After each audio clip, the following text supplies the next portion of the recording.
Hey, good Sunday evening here at the chapel. It's chapter 4 of Ecclesiastes, a quick 16 verses tonight. And we're continuing to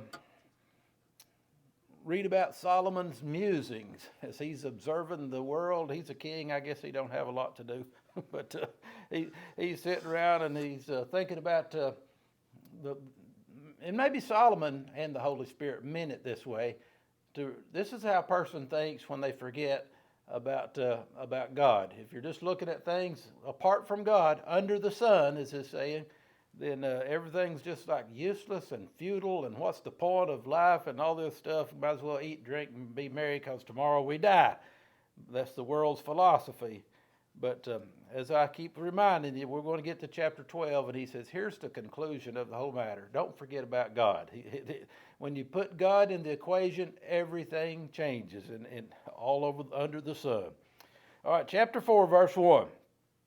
So I returned and considered all the oppressions that are done under the sun. I was looking at all the world, all the wrongs in the world under the sun, and beheld the tears as such as were oppressed, and they had no comforter.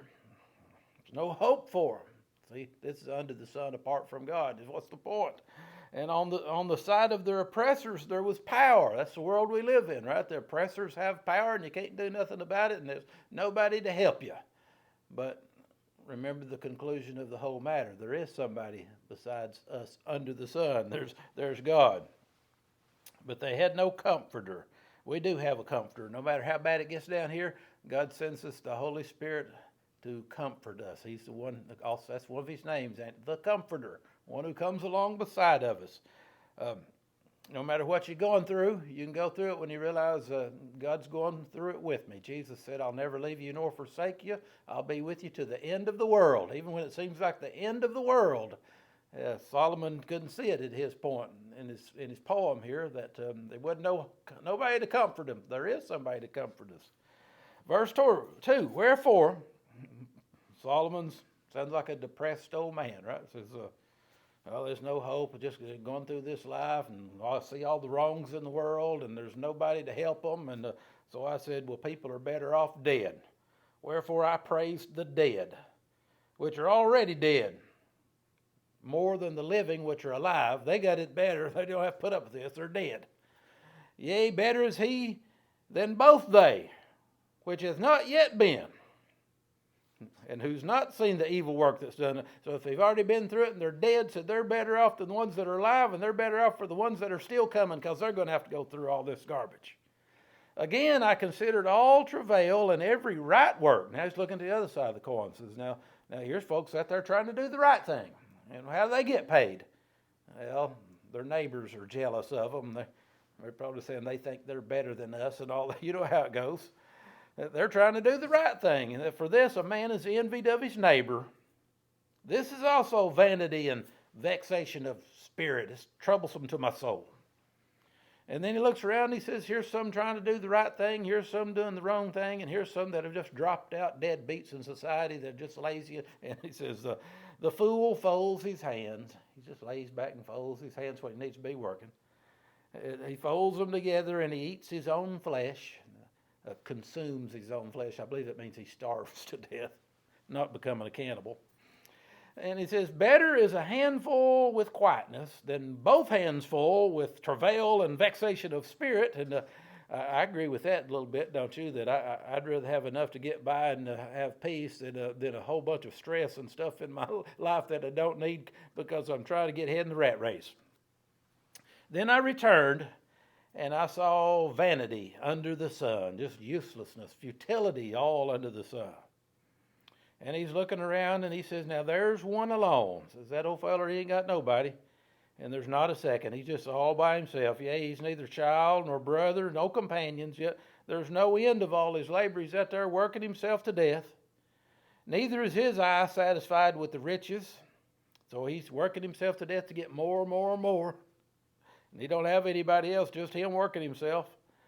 Neither saith he, for whom do I lay? He don't think about who am I working myself to death for and bereave my soul of good. He says, that's useless. This is vanity, and yea, it's sore travail. He said he'd be better off with a companion. 2 are better than 1 because they have good reward for their labor. And a lot of this stuff is correct. He's looking at it as like a hopeless, futile world, but there's still truth in it. It's what Solomon's saying, like 2 are better than 1 because if one falls, the other one can help him up. Old people need somebody to watch over each other, don't they? If one fall, they'll lift up his fella. But woe to him that's alone when he falleth, for he has not another to help him up. And if the 2 lie together and sleep in the same bed, then they have heat. But how could one be warm alone? He just freezing to death in his bed alone there.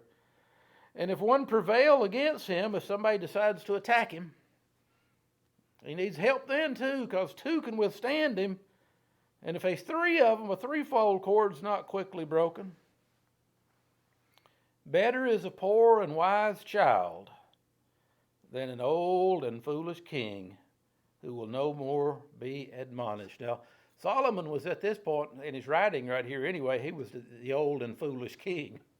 And he said, if old and foolish king won't listen to nobody else, said a child's better off than him if he's wise. For out of prison, whatever that means, this king, he comes to reign. Whereas also he that's born in his kingdom becomes poor. Now you can take that and apply it to today too. If we've got poor leaders who will not listen to the people and aren't doing the right thing, then the people under them will become poor too. And he said, I considered all the living, everybody on earth, which walk under the sun, with the second child that shall stand up in his stead.